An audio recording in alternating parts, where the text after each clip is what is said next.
Welcome to Sweet Life Beat Life. We hope this video helps. You start by confirming prerequisites, WordPress admin access and valid feed URLs. Install and activate WPRSS Aggregator, then open the plugin menu.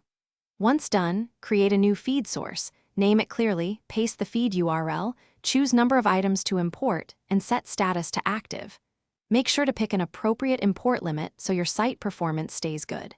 These first actions get content flowing. They also set the rules the plugin will follow when retrieving posts. Now you configure import behavior and display. In Settings, set the fetch frequency and item limits. Decide whether to skip duplicates or merge them.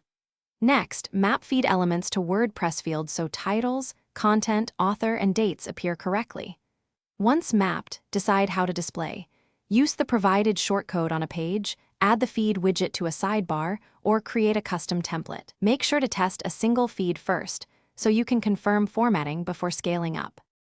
Finish by optimizing performance and verifying imports. Enable cache in the plugin and set sensible cron intervals so your server isn't overloaded.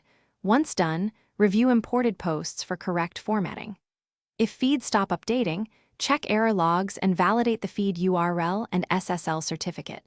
Make sure to disable or test other plugins that might conflict. If you still see issues, reduce import limits. Then re-enable features, one at a time, so you can isolate the cause quickly. Thanks for watching. Consider subscribing if we helped you.